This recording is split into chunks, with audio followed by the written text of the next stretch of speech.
तो आज हम कुछ एमसीक्यूज प्रैक्टिस करने वाले हैं। ये एमसीक्यूज हमारे पास हैं चैप्टर नंबर 3 से, जिसको हम लोग कहते हैं एटॉमिक स्ट्रक्चर फर्स्ट ईयर का। इससे पहले भी मैंने एक लेक्चर आपको इसके ऊपर दिया है, उसके एमसीक्यूज पर दिया है, अगर आपको याद हो।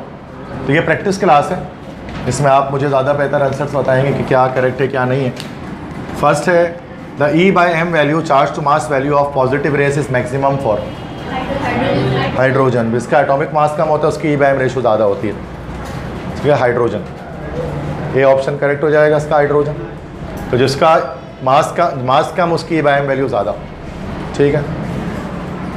नेक्स्ट है calculate the number of neutrons in the this specific atom produced after the emission of alpha particle.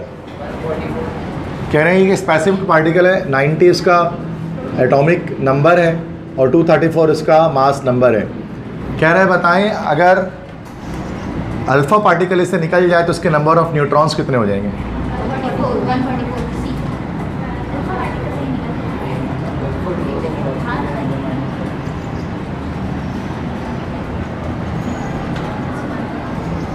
कितने हो जाएंगे? देखो वैसे अभी इसके पास इस वक्त न्यूट्रॉन्स कितने होंगे? 234 माइनस 90 कितने हो रहे हैं? तो 144 तो नॉर्मली है ना, 144 तो नॉर्मली इसके पास है। अच्छा, और alpha particle calculate the number of neutrons in the x atom produced after the emission of alpha particle. Okay, मतलब कि एमिशन के बाद ये पार्टिकल बना है। ये शायद यूरेनियम होगा जिसने अपना अल्फा पार्टिकल निकाल दिया। तो यूरेनियम 92 से 90 हो जाता है ना, तो ये अल्फा पार्टिकल निकलने के बाद बात कर रहे हैं शायद ना, तो फिर 234 माइनस 90 144 हो जाएगा। बात नहीं होता तो फिर -4 और 230 हो जाता है। फिर ये अगर कहते हैं कि यही पार्टिकल है और इससे अल्फा पार्टिकल निकले, बताओ ये कन्वर्ट किस में हो जाएगा? फिर वहाँ पर 88 हो जाता है या 230 हो जाता है। लेकिन यहाँ पर निकलने के बाद की बात कर रहे हैं, सही है। तो आसान हो गया सवाल है। नेक्स्ट है which property is the same for two nuclides this and this. ये दो हमारे पास एटम्स हैं, कॉपर और जिंक। इनमें से क्या चीज़ें सेम होगी इन दोनों के? नंबर ऑफ न्यूक्लियॉन्स, बिल्कुल सही, B option. Number of nucleons को ही हम लोग क्या कहते हैं? This is also called mass number. इसी को मास नंबर कहा जाता है ना, number of proton plus neutron. तो नंबर ऑफ न्यूक्लियॉन्स यहाँ पर इसका आंसर हो जाए। क्लियर है? According to the number of protons, neutrons and electrons given in the table, which one of the following options is correct? इसमें से कौन से ऑप्शंस करेक्ट हैं? Arsenic, gallium, calcium. इनके प्रोटॉन, न्यूट्रॉन, इलेक्ट्रॉन की वैल्यू दी गई है, आपको बताने कौन से स्पीशीज है असल में।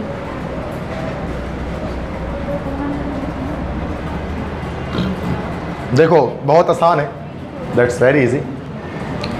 आर्सेनिक का प्रोटॉन 23 है, 33 है और इलेक्ट्रॉन इसका 30 है। मतलब आर्सेनिक में 3 इलेक्ट्रॉन निकले हुए, आर्सेनिक का +3 चार्ज है। गैलियम 31 है तो 28, गैलियम भी +3 चार्ज वाला है। कैल्शियम 20, इसके ऊपर कोई चार्ज नहीं है, 0 चार्ज है इस पर। तो क्या हो जाएगा? ये ऑप्शन हो जाएगा। बस यही बताना था, समझ गए? इजी। इतना परेशान नहीं होना टेबल देख करके सर ये क्या आ गया। तो आपसे नॉर्मल पूछ रहे कौन से स्पीशीज़ है, आप ये बताइए मसला। Next which pair of ions has the same total number of electrons. किस पेयर ऑफ आइंस के अंदर नंबर ऑफ इलेक्ट्रॉन्स सेम होंगे? इलेक्ट्रॉन्स की तादाद सेम होगी। आइसो इलेक्ट्रॉनिक स्पीशीज पूछ रहे हैं आपसे। आइसो इलेक्ट्रॉनिक ए होगा।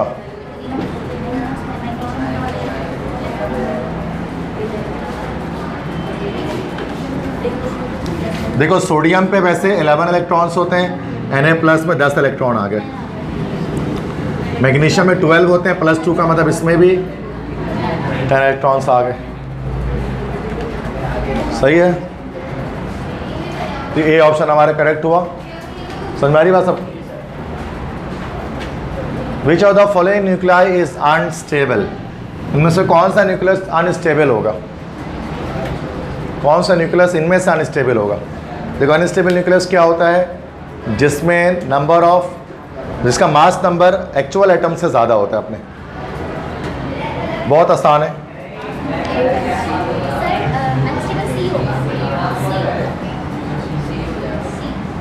देखो बोरॉन 510, वैसे बोरॉन 11 होता है एटॉमिक मास, लेकिन कम है ना, तो स्टेबल ही है, बढ़ने पे अनस्टेबल होगा। नाइट्रोजन 714 ओके सही है, ऑक्सीजन 816 भी सही है, स्टेबल है।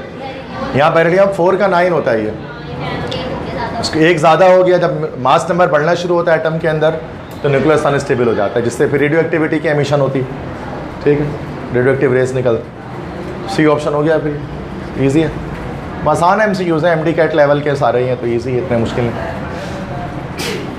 यहाँ पे if the E by M value of electron is this then what would be the mass of electron in grams.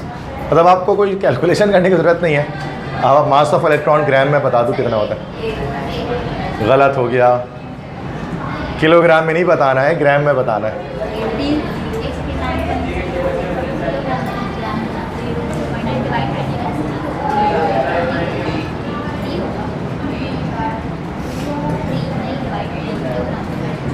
D होगा,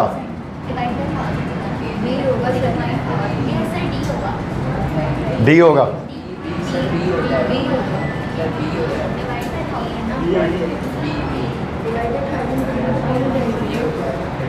हाँ बी होगा, तो डी कहाँ से हो रहा था? देखो मैं 9.11 एक्सपोनेंट -31, ये केजी में है, सिंपल। अब इसको ज़ाहिर सी बात है ना कि अगर इसको अगर हमें ग्राम में कन्वर्ट करना है, इसको ग्राम में कन्वर्ट करेंगे तो यहाँ पर ये मल्टीप्लाई बाय 1000 होगा ना भाई, तो मल्टीप्लाई बाय 10 की पावर 3, तो 10 की पावर -1 है और -31 + 3 तो क्या हो जाएगा? 10 की पावर -28 आएगा। That's it. बी आना चाहिए ना, डी कैसे बता रहे थे आप डिवाइड बाय 1000 कर दे रहे थे। इतनी लॉजिक तो होनी चाहिए बेटा डी टेस्ट के स्टूडेंट के, किलोग्राम से ग्राम में जाने के लिए मल्टीप्लाई करेंगे। छोटी यूनिट है ना भाई यार, सिंपल सी बात। इतना टाइम दिया मैंने, जबकि सोचो तुम लोग, लेकिन गलती बता रहे। Next, which of the following shows an increasing value of E by M। ये थोड़ा मुश्किल है पूरा मुश्किल सवाल है, तो you need to think about it. Increasing value of charge to mass E by M, सबसे कम यहाँ पर न्यूट्रॉन का होगा। न्यूट्रॉन का, चूंकि जब हम मास देखेंगे, मास तो बहुत कुछ है लेकिन चार्ज 0 है, तो उसका तो 0 आगे हुए हैं, इससे कम तो किसी का हो ही नहीं सकता, 0 है। ठीक है, तो अब 0 आ गया। इसके बाद अल्फ़ा की बात करेंगे तो अल्फ़ा 4 AMU है, प्रोटॉन 1 AMU है मास के लिहाज से, और इलेक्ट्रॉन तो सबसे लेस देन 1 AMU है, पॉइंट पता नहीं कितना, ऐसे ही कुछ है ना। कितना AMU होता है? AMU में इलेक्ट्रॉन कितना होता है? 0005 ना, ऐसे होता है ना। तो इसके लिहाज से चार्ज टू मास रेशियो के लिहाज से सबसे कम न्यूट्रॉन, न्यूट्रॉन से कम अल्फ़ा, उससे कम प्रोटॉन, और प्रोटॉन से कम ई इलेक्ट्रॉन का। ऐसे ही होगा ना भाई, मास जिसका कम होगा उसका ई by M रेशो ज़्यादा होगा, दैट्स इट। तो यहाँ पर हमें जो है वो डिसेंडिंग ऑर्डर में बताना था, या असेंडिंग ऑर्डर में बताना था, sorry, increasing value of E by M। तो न्यूट्रॉन का अगरचे मास सबसे ज़्यादा होता है, लेकिन उसका चार्ज 0 होता है, जिसकी वजह से ओवरऑल 0 हो जाता है, वरना मास के लिहाज से हम नहीं देखेंगे। ये ऑप्शन आ जाएगा इसमें।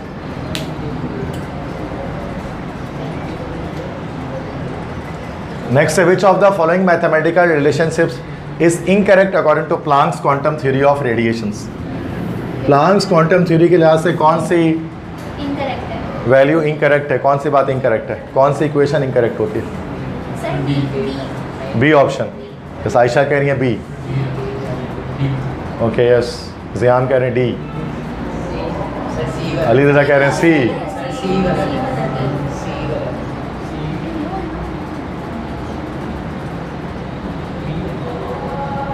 आंसर तो नहीं निकालना पड़ेगा खुद ही चेक करते हैं। ये तो करेक्ट है, ये एनर्जी डायरेक्टली प्रोपोर्शनल टू जो है वो फ्रीक्वेंसी है। और न्यू के बारे में पढ़ता है, nu equal to C into nu bar. अगर आपने पढ़ा है यकीनन, न्यू बार हमारे पास जो होता है, this is actually wave number होता है ना बेटा ये। तो हम कह सकते हैं कि nu bar is directly proportional to nu. C correct है, डायरेक्ट रिलेशन आ रहा है। सी तो कांस्टेंट है ना, स्पीड ऑफ लाइट, तो सी तो है ही नहीं बेटा, तो ए भी नहीं है, सी भी नहीं है। अब आते हैं बी, चेक करते हैं, बी तो होता ही है कि न्यू बार इस, अरे यार फ्रीक्वेंसी और वेवलेंथ एक दूसरे के रेसिप्रोकल होता है ना भाई, इन्वर्स नहीं कह सकते। हाँ वही की बात है, कुछ भी। डी ऑप्शन ही होगा फिर, nu bar is not directly proportional to lambda.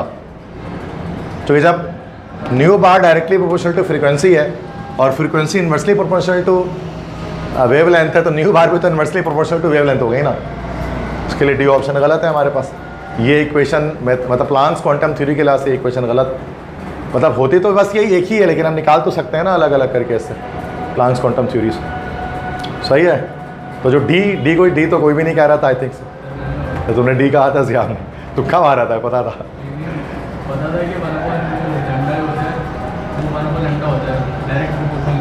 हाँ ऐसे ही डायरेक्ट पुट करके अगर वहाँ देखेंगे तो वैसे भी नहीं आ रहा सही सी में। हाँ ठीक है, इस वैल्यू को अगर वहाँ पुट करोगे तो वैसे भी डी वाला ऑप्शन नहीं आ रहा होगा, इस वजह से भी देख सकते हैं, बट लॉजिक भी बना सकते हैं, दैट्स इट। चलो ये तो गलत बताया आप लोगों ने। नेक्स्ट है e by m ratio of positive rays is less than that of cathode raise.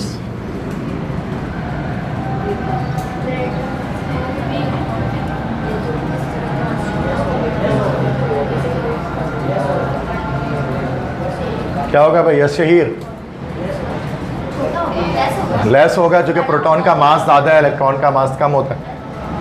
तो जो इलेक्ट्रॉन का मास कम है तो उसकी वैम भी कम होगा प्रोटॉन के मुकाबले में। सही है ना भाई, ऐसा ही ठीक है, तो लेस हो जाएगा। The charge to mass ratio of positive particles, positive rays जो हैं प्रोटॉन्स, उनका चार्ज टू मास रेशियो, इसमें से बताएं करेक्ट स्टेटमेंट कौन सी है e by m ratio of proton के बारे में। यह संवाद सी varies with the nature of gas and discharge tube. सही है, रेजिडुअल गैस जो है वो पास पेपर में भी था ना, ये जो गैस होती है गैस पे डिपेंड कर रहा होता है पॉजिटिव रेस, और कैथोड रेस डिपेंड नहीं करते हैं गैस पर, तो सी ऑप्शन हो जाएगा ये हमारा। Cathode rays independent of the nature of gas है, बस बिल्कुल ऐसा ही। Nuclear reaction must be balance in terms of, ये थोड़ा मुश्किल एमसीक्यूज है। जो न्यूक्लियर रिएक्शन होता है वो किस तरह से उसको बैलेंस होना चाहिए, किस टर्म्स से। देखो न्यूक्लियर रिएक्शन एक अलग एक होता है जिसको हम लोग कहते हैं केमिकल रिएक्शन, जिसमें इलेक्ट्रॉन्स लॉस या गेन हो रहे होते हैं या शेयर हो रहे होते हैं, और एक होता है न्यूक्लियर रिएक्शन जिसमें न्यूक्लियस इन्वॉल्व हो रहा होता है, जैसे रेडियो एक्टिविटी। न्यूक्लियर रिएक्शंस के अंदर क्या चीज़ बैलेंस होनी चाहिए दोनों तरफ? यस, ये फिजिक्स का सवाल ज़्यादा बेहतर है, न्यूक्लियर फिजिक्स का। यस, ओनली एनर्जी, बिल्कुल सही। देखो केमिकल रिएक्शन के अंदर है एनर्जी भी बैलेंस होती है और साथ में मास भी बैलेंस होता है। केमिकल रिएक्शन के बारे में क्या पढ़ा है आपने, पढ़ा होगा ना, law of conservation of mass. The total mass of reactant is always equal to the total mass of product in a chemical reaction, law of conservation of mass जिसको आप कहते हैं। तो केमिकल रिएक्शन में ज़रूरी होता है कि रिएक्टेंट की अमाउंट प्रोडक्ट के अमाउंट के बराबर हो, लेकिन न्यूक्लियर रिएक्शन में ज़रूरी नहीं है। आप लोगों ने पढ़ा होगा न्यूक्लियर रिएक्शन के अंदर मास डिफेक्ट, पढ़ा है फिजिक्स में मास डिफेक्ट। जब कोई न्यूक्लियर रिएक्शन होता है तो वहाँ पर मास के अंदर वेरिएशन आ रही होती है, मास डिफेक्ट पाया जा रहा होता है। कितना रिएक्टेंट में होता है ना मतलब जो एलिमेंट या जो सब्सटेंस है, प्रोडक्ट में उतना नहीं होता, प्रोडक्ट में कम हो जाता है। तो आइंस्टाइन बोलता है कि वो उतना जो मास है वो असल में एनर्जी में कन्वर्ट हो गया है, तो मास डिफेक्ट आ रहा है, भले वो थोड़ा सा आता है बट आता है, तो मास एनर्जी में कन्वर्ट हो रहा होता है, दिस इज इंटरनल कन्वर्जन। तो न्यूक्लियर रिएक्शन के अंदर हम सिर्फ एनर्जी को बैलेंस कर रहा होता है, मास बैलेंस करने की जरूरत नहीं होती है, क्योंकि मास बैलेंस होता भी नहीं है उसके अंदर। अगर आप जाकर देखोगे, बहुत डिटेल स्टडी करोगे तो पता लगेगा मास में वेरिएशन है, मास डिफेक्ट आता है। ये फिजिक्स में ज़्यादा बेहतर हम इसको पढ़ते हैं, न्यूक्लियर फिजिक्स के अंदर। ठीक, समझ में आ गई बात। Next, which one of the following determines the position of element in the periodic table. Yes, proton number से पता लगता है, एटॉमिक नंबर की बुनियाद पे ही सारे एलिमेंट्स अरेंज होते हैं पीरियोडिक टेबल में, उसी के थ्रू हम पहुंचते हैं किसी रिएक्शन किसी एलिमेंट तक। 27 है, proton is identical with. Alpha particle ionized hydrogen yes, ionize hydrogen atom से मुराद H प्लस के H minus. H minus H minus एक सेकंड सर हाँ ठीक है ठीक है ठीक है हाँ H plus is a proton ना भाई, H माइनस कहाँ से हो गया? H प्लस में एक प्रोटॉन होता है ना जस्ट। अल्फा पार्टिकल तो हीलियम है, हीलियम न्यूक्लियस है, और बीटा पार्टिकल तो इलेक्ट्रॉन होता है, पता है ना ये। बीटा पॉजिटिव बीटा नेगेटिव अलग अलग, पॉजिट्रॉन होता है, एक इलेक्ट्रॉन होता है। Next, which of the following term is different from others? इसमें से क्या चीज़ है जो बाकी तीनों में से अलग है? Pick the odd one out.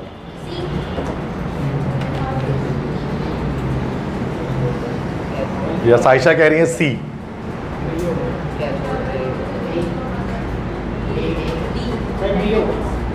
D electron. Ali Raza कह रहे हैं डी। शहीर कह रहे हैं बी। देखो रीजन क्या है, बहुत आसान है एमसीक्यू से। सबका नेगेटिव चार्ज है सवाई बी के। बीटा पार्टिकल का नेगेटिव चार्ज है, कैथोड रेस का नेगेटिव चार्ज है, इलेक्ट्रॉन्स का नेगेटिव चार्ज है, बस अल्फा पार्टिकल पॉजिटिवली चार्ज होते हैं। ऐसे ही है ना भाई, तो बस सिंपल है, ऑड वन आउट। मतलब तो तुमने यही माइंड लगाया होगा अपना। तो तुम लोग सी कैसे बता, तुम लोगों ने क्या देख लिया इसके अंदर ऐसा? तुक्का, ये तुक्का ले डूबेगा बेटा तुम लोगों को, बता रहा हूँ मैं टेस्ट में। उल्टे पुल्टे तुक्के मारोगे और नंबर कम आएंगे, बोल सर 70 आया 75 आया एनईडी के टेस्ट में। Those atomic nuclei which has same number of neutrons are called. बड़ा आसान है। सेम नंबर ऑफ न्यूट्रॉन्स बताया था मैंने आपको।